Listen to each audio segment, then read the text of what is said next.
پاکستان حاصل کرنے کے لیے ہم نے بہت قربانی کی ہے. اللہ تعالیٰ نے ہمیں قربانیوں کی بدلے آزاد کی نعمت دی ہے. قائد اعظم نے وہ پاکستان بنایا جہاں ہر انسان کو انصاف اور سکون ملے، کیونکہ آل انڈیا میں ایسا نہیں تھا.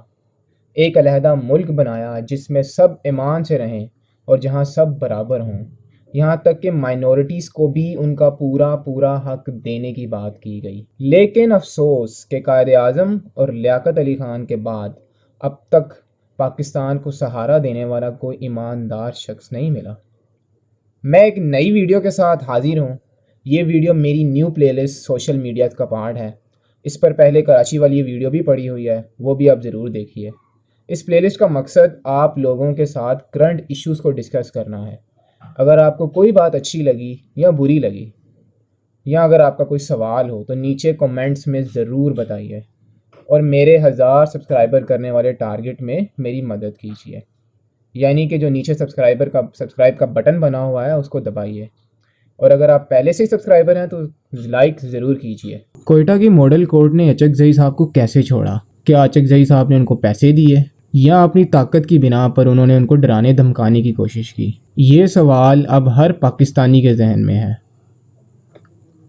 ایک اور بات جو میں یہاں پر کرنا چاہتا ہوں وہ یہ ہے کہ وہ ٹریفک سرجنٹ حاجی عطا اللہ جس کی ڈیتھ ہوئی ہے اس موقع پر آج سے 3 سال پہلے، اب میں نے تھوڑی بہت ریسرچ تو کی ہے کہ ان کی فیملی کے بارے میں جاننے کی کہ ان کے کتنے بچے وغیرہ ہیں، لیکن مجھے اتنی انفارمیشن نہیں مل پائی. لیکن ایک بات جو میں کرنا چاہوں گا وہ یہ ہے کہ وہ سارجنٹ صاحب شکل سے تھوڑے ینگ لگ رہے تھے، یعنی کہ تقریباً 35-40 سال کی عمر ہوگی، اور اگر اندازاً لگایا بھی جائے تو ان کا جو سب سے بڑا بیٹا یا بیٹی ہوگی اس کی عمر ہوگی تقریباً 15-16 کے قریب ہوگی.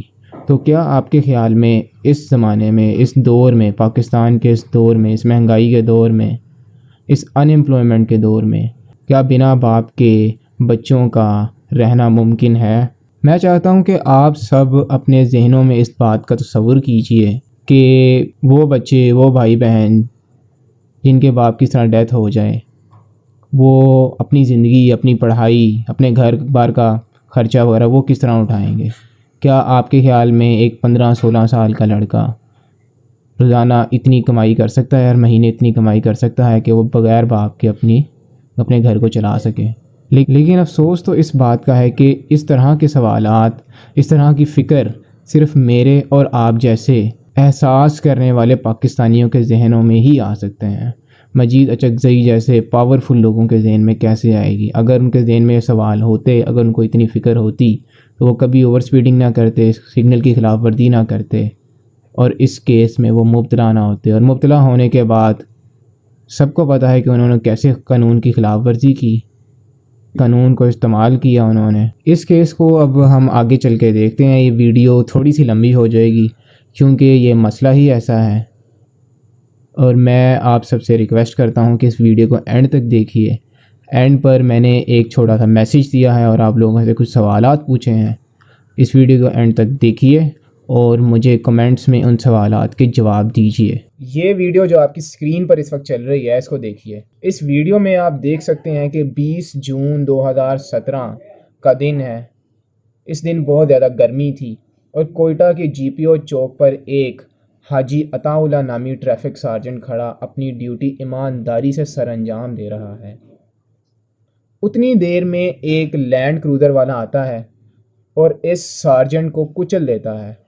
یاد رکھیے اس لینڈ کروزر کو چلانے والے نے نہ صرف ایک قتل کیا ہے بلکہ ٹریفک قانون بھی توڑا، یعنی سگنل کی خلاف ورزی. فرض کر لیتے ہیں کہ یہ ٹریفک سارجنٹ اگر وہاں نہ ہوتا تو کیا اتنی سپیڈ پر آتی ہوئی یہ لینڈ کروزر سامنے کسی اور کو نہیں لگ سکتی تھی؟ فوراً ایک نامعلوم فرد کے خلاف ایف آئی آر کاٹی جاتی ہے. اس ویڈیو کے وائرل ہونے کے بعد فارمر ایم پی اے مجید اچک زئی جس کے نام پر یہ لینڈ کروزر ہے اس کو فوراً پکڑا جاتا ہے اور 4 دن بعد اس بندے کا فزیکل ریمانڈ دے دیا جاتا ہے. اس دوران یہ بندہ میڈیا سے بدتمیزی کرتا ہے، نہ تو اس کے ہاتھوں پر کوئی ہتھکڑیاں ہوتی ہیں، اور بعد میں جیل میں اس بندے کو اے سی وغیرہ بھی پرووائڈ کیا جاتا ہے، لیکن 6 مہینے کے بعد تقریباً دسمبر 2017 میں اس کو رہا کر دیا جاتا ہے۔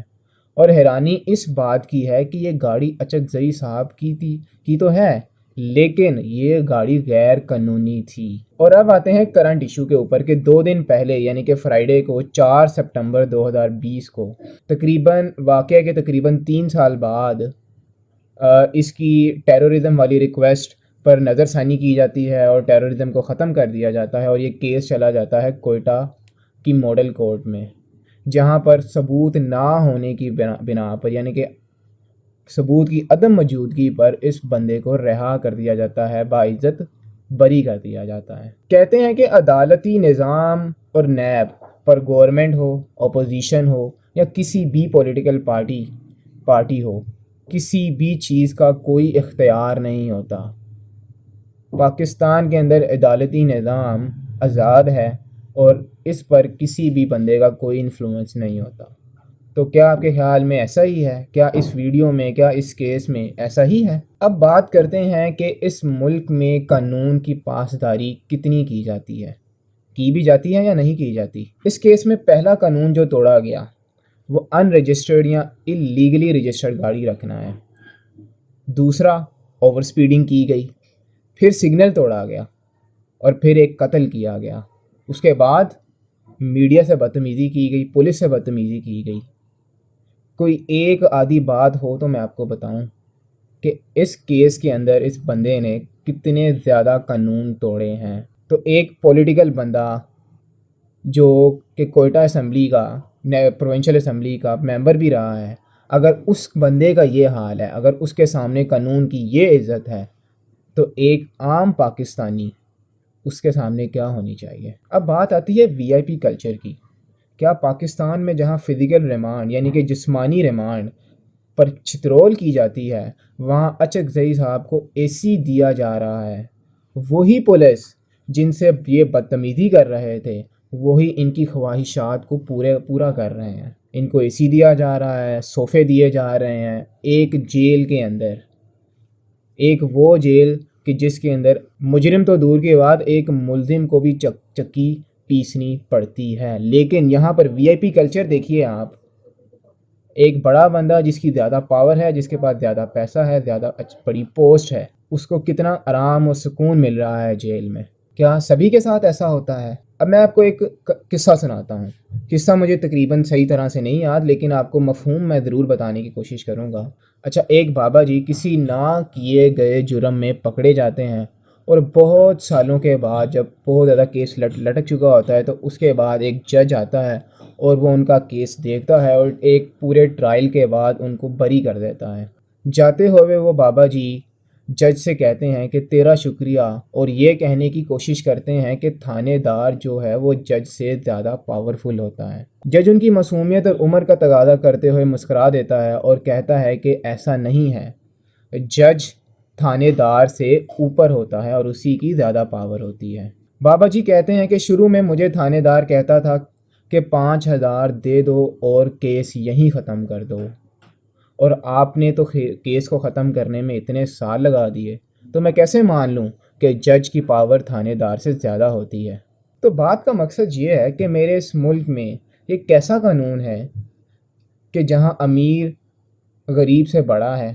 میں نے تو کتابوں میں پڑھا تھا کہ قانون سب کے لیے ایک ہوتا ہے، تو آج سب پیسے کو سلام کیوں کرتے ہیں؟ کیوں یہ لوگ پیسے کے لیے اپنا ایمان بیچ دیتے ہیں؟ اس سوشل ایشوز کی پلے لسٹ میں اگر کسی بھی ویڈیو پر آپ کچھ کہنا چاہتے ہوں یا کوئی سوال ہو تو ضرور کمنٹ کیجیے۔ آپ کے خیال میں پاکستان میں ایسا کیوں ہوتا ہے؟ وہ کون سا وقت ہے جب ہم بھی ایک عزت دار ملک بنیں گے، ہم بھی ایک ترقی یافتہ قوم بنیں گے؟ وہ کیا طریقہ ہے جس سے سب قانون کی پاسداری کریں؟ اینڈ پر میں آپ سب سے یہ سوال پوچھنا چاہتا ہوں، مجھے جواب دیجیے۔